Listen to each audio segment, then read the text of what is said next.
श्री शिवाय नमस्तुभ्यम। हर हर महादेव। श्रावण का पावन महीना 11 जुलाई से शुरू हो गया है और पहला श्रावण सोमवार 14 जुलाई को है।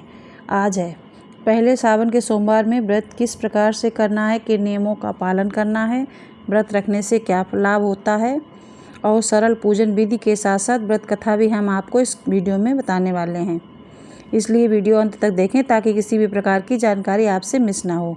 आपको बता दें, सोमवार का व्रत साधारणतः 3 पहर का होता है, तो ये व्रत जो है आप 3 पहर में रख सकते हैं। व्रत से आप फलाहार कर सकते हैं और पारायण का कोई समय नहीं होता है, तो आप व्रत पूर्ण होने के बाद कभी भी पारायण कर सकते हैं। लेकिन ये ज़रूरी नहीं है, दिन में रात में केवल एक समय ही आपको भोजन करना है। सोमवार के व्रत में भोलेनाथ और माता पार्वती का पूजन अर्चन किया जाता है। सोमवार के व्रत मुख्यतः 3 प्रकार के होते हैं: साधारण सोमवार, सोम प्रदोष और 16 सोमवार। अब तो 55 नाथ भी होने लगे हैं। और आपको बता दें, शिव पूजन के बाद कथा ज़रूर सुनना चाहिए। अब वह कोई सी भी कथा हो, अगर प्रदोष सोमवार है तो प्रदोष की कथा, 16 सोमवार है तो 16 सोमवार की कथा, या फिर सावन सोमवार है तो सावन सोमवार की कथा, तभी आपका व्रत पूर्ण माना जाता है।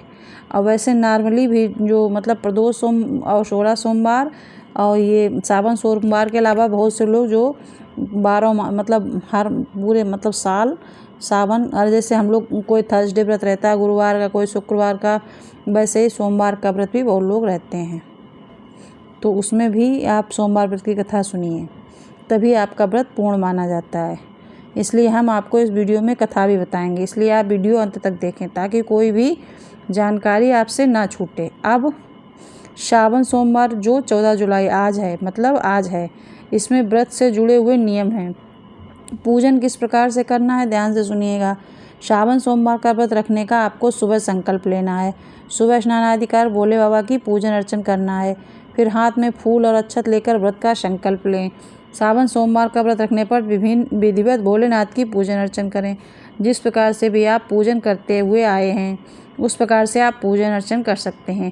पूजन अर्चन से में बेलपत्र, फूल और अबीर, गुलाल, अक्षत, धतूरा, कनेर के पुष्प जो भी भोलेनाथ को अर्पित किया जाता है वह सभी चीज़ें आप अर्पित कर सकते हैं और भोलेनाथ का पूजन अर्चन कर सकते हैं। जो आपको मिल जाए, नहीं मिल जाए तो कोई ज़बरदस्ती नहीं होती है। इस दिन आपको ब्रह्मचर्य का पालन करना होता है। किसी का अपमान करने से बचना है, बुरे विचारों से बचना है। इस दिन व्रत कथा का पाठ जरूर करना है। वाद विवाद से दूर रहना है। इस दिन फलाहार करें और सात्विक भोजन का सेवन करें। सावन सोमवार के व्रत में अनाज का सेवन नहीं किया जाता है। सावन सोमवार का व्रत कुछ लोग निर्जला भी रखते हैं और कुछ लोग फलाहार करके रखते हैं, तो आप जिस प्रकार से रखना चाहें वैसा रख सकते हैं। व्रत का पारण अगले दिन सूर्योदय के बाद किया जाता है। सूर्योदय सुबह 5:20 के लगभग हो जाता है, उसके बाद आप व्रत का पारण कर सकते हैं। श्रावण सोमवार के व्रत का पारण भगवान शिव की पूजन अर्चन करने के बाद संकल्प पूर्ण करने से होता है। भोलेनाथ के पूजन में इस बात का ध्यान रखें कि जो भी चीज़ आप अर्पित कर रहे हैं वह पूर्ण होनी चाहिए, शाबुत होनी चाहिए। जो महाराज जी ने 108 वाला बताया था, वो भी अगर आप पूरे सावन नहीं कर पा रहे तो सावन के सोमवार को तो कीजिए ही। जैसे 108 चावल, 108 मूंग, 108 फूल की पत्तियाँ या फिर 108 बेलपत्र, जो भी आपको उपलब्ध हो जाए वो सोमवार कीजिए। देखिए 4 सोमवार करेंगे, आपकी सोमवार ख़त्म होते होते जो भी मनोकामना लेके करेंगे ज़रूर पूरी होएगी। भोलेनाथ के पूजन में इस बात का ध्यान रखें कि कोई भी चीज़ आप अर्पित कर रहे हैं तो उसे पूर्ण होना चाहिए। भोलेनाथ के मंदिर में जाकर जाप पूजन कर रहे हैं या फिर अपने घर पे पार्थिव शिवलिंग का निर्माण करके कर रहे हैं या फिर अपने घर के ही शिवलिंग पे कर रहे हैं, आपको पूरी श्रद्धा, भक्ति और विश्वास के साथ पूजन अर्चन करना है। अब इस साल सावन के सोमवार 4 आए तो चारों सोमवार में आपको व्रत रख सकते हैं या फिर आप अपनी जो शारीरिक स्थिति है उस अनुसार व्रत रख सकते हैं। बहुत लोग शाम को भोजन भी कर लेते हैं मीठा, या फिर नमक खाते हैं तो नमक वाली वैसी सब्जी बना लीजिए और पराठा खा सकते हैं, बहुत लोग खाते हैं। अब श्रावण सोमवार की कथा, व्रत कथा जो कि इस प्रकार से है। एक बहुत धनवान साहूकार था जिसके घर में धन आदि की कोई कमी नहीं थी, लेकिन उसे एक दुख था, उसके घर में कोई संतान नहीं थी। वह इसी चिंता में दिन भर रहता था कि पुत्र हो जाए। पुत्र की कामना के लिए वह सोमवार को शिव जी भोलेनाथ का व्रत रखता और पूजन करता। सायंकाल में भोलेनाथ के मंदिर में जाकर शिव जी के सामने दीपक जलाया करता था उससे भी इस भक्ति को देखकर एक समय माता पार्वती ने भोलेनाथ से कहा, महाराज ये साहूकार आपका एक अनन्य भक्त है जो सदैव आपका व्रत और पूजन में व्यस्त रहता है। इसकी मनोकामना पूर्ण करनी चाहिए। भोलेनाथ ने कहा, पार्वती ये संसार कर्म क्षेत्र है। जैसे किसान का खेत में बीज बोना एक कर्म है, वैसे ही फल काटना भी एक कर्म है। इसके बाद भोलेनाथ ने कहा, इस संसार में कई प्रकार के प्राणी हैं जो कि कर्म करते हैं और उसी प्रकार के फल भोगते हैं। पार्वती जी ने अत्यंत आग्रह किया, महाराज जब ये आपका अनन्य भक्त है और इसको अगर किसी प्रकार का दुख है तो आपको अवश्य इसके दुखों को दूर करना चाहिए, क्योंकि आप सदैव अपने भक्तों पर दयालु होते हैं और उनके दुखों को हर लेते हैं। यदि आप ऐसा नहीं करेंगे तो मनुष्य आपकी सेवा तथा व्रत क्यों करेंगे। पार्वती जी का ऐसा आग्रह करते देख भोलेनाथ कहने लगे, पार्वती इसके कोई पुत्र नहीं है इसलिए दुखी रहता है। इसके भाग्य में पुत्र न होने पर मैं इसे पुत्र प्राप्ति का वर देता हूँ, लेकिन ये पुत्र केवल 12 वर्ष तक जीवित रहेगा। इसके पश्चात वह मृत्यु को प्राप्त हो जाएगा। इससे अधिक मैं और इसके लिए कुछ नहीं कर सकता।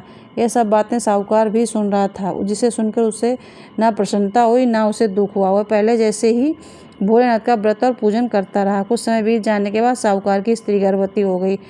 10वें महीने उसे गर्भ से अति सुंदर पुत्री की प्राप्ति हुई। साहूकार के घर में बहुत खुशियां आईं, लेकिन साहूकार ने उसकी केवल 12 वर्ष की आयु जानकर कोई प्रसन्नता प्रकट नहीं की और न ही किसी को ये भेद बताया। जब वह बालक 11 वर्ष का हो गया, उस बालक की माता ने उसके पिता से विवाह और आदि के लिए कहा तो साहूकार कहने लगा, मैं इसका अभी विवाह नहीं करूँगा, अपने पुत्र को काशी जी पढ़ने भेजूँगा। फिर साहूकार ने बालक को मामा को बुलाकर बहुत सा धन देकर कहा, तुम इस बालक को काशी में पढ़ाने के लिए ले जाओ। रास्ते में जिस स्थान पर भी जाओ यज्ञ करते रहना, ब्राह्मणों को भोजन कराते रहना, दक्षिणा देते रहना। वह दोनों माँ भांजे यज्ञ करते हुए ब्राह्मणों को भोजन कराते हुए दक्षिणा आदि देते हुए आगे जाते रहे। रास्ते में एक शहर आया। उस शहर में राजा की कन्या का विवाह था, परंतु जो राजकुमार विवाह करने के लिए आया था वह एक आँख से काना था। ये जानकर लड़के के पिता को बहुत चिंता हुई। उसे ऐसा लगा कि कहीं वर को देखकर कन्या के माता पिता आदि किसी से में अड़चने पैदा ना करें।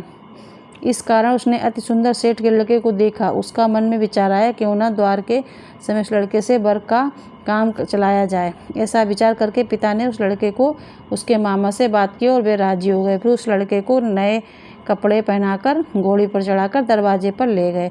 सभी कार्य प्रसन्नता पूर्वक हो गए। फिर वर के पिता ने सोचा, यदि विवाह कार्य भी इसी लड़के से करा लिया जाए तो क्या बुराई है। ऐसा विचार कर लड़के और उसके मामा में कहा, यदि आप फेरों का और कन्यादान के काम को भी करा दें तो आपकी बड़ी कृपा होगी, मैं इसके बदले आपको बहुत सा धन दूंगा। तो उन्होंने स्वीकार कर लिया। विवाह कार्य भी बहुत अच्छी तरह से संपन्न हो गया। परंतु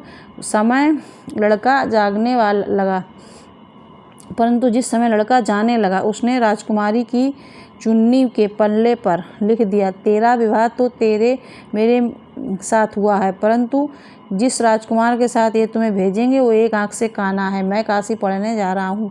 लड़के के जाने के पश्चात राजकुमारी ने जब अपनी चुनरी में देखा लिखा हुआ पाया, उसने काने राजकुमार के साथ जाने को मना कर दिया। कहा कि ये मेरा पति नहीं है, मेरा विवाह इसके साथ नहीं हुआ है। वह काशी में पढ़ने गया। राजकुमार के माता पिता ने अपनी कन्या को विदा नहीं किया और बारात वापस चली गई। उधर सेठ का लड़का अपने मामा के साथ काशी पहुंचा। वहां जाकर उसने यज्ञ किया। लड़के ने पढ़ना शुरू किया। लड़के की आयु 12 वर्ष की हो गई। उस दिन उन्होंने यज्ञ रचा। लड़के ने अपने मामा से कहा कि आज मेरी तबीयत कुछ ठीक नहीं है। मामा ने कहा, अंदर जाकर सो जाओ। लड़का अंदर जाकर सो गया। थोड़ी देर बाद उसके प्राण निकल गए। जब उसके मामा ने आकर देखा तो वह चिंता में पड़ गए, जिसे देखकर उन्हें बहुत दुख हुआ। उसने सोचा, अगर मैं अभी रोना पीटना मचा दूं तो यज्ञ का कार्य अधूरा रह जाएगा, अतः जल्दी से यज्ञ का कार्य समाप्त कर ब्राह्मणों को जाने के बाद रोना पीटना आरंभ किया जाएगा। संयोग बस उसी समय शिव पार्वती उधर से जा रहे थे। जब उन्होंने जोर जोर से रोने की आवाज़ आई तो पार्वती जी कहने लगी, महाराज कोई दुखिया रो रहा है, इसके कष्ट दूर कीजिए। जब शिव पार्वती के पास जाकर देखा तो वह लड़का मृत पड़ा था। पार्वती जी कहने लगी, महाराज ये तो उसी सेठ का लड़का है जिसे आपने वरदान दिया था। शिव जी कहने लगे, पार्वती इसकी इतनी ही आयु थी जो ये भोग चुका है। तब पार्वती ने कहा, हे महाराज इस बालक को आयु दो, नहीं तो इसके माता पिता तड़प तड़प के मर जाएंगे। पार्वती जी के बार बार आग्रह करने पर शिव जी ने उसे जीवन वरदान दिया और शिव जी महाराज की कृपा से लड़का जीवित हो गया। शिव पार्वती कैलाश आशा करती हूँ इस कथा को सुन के आप पूजा करेंगे, आपकी बहुत ही मनोकामना पूर्ण होगी।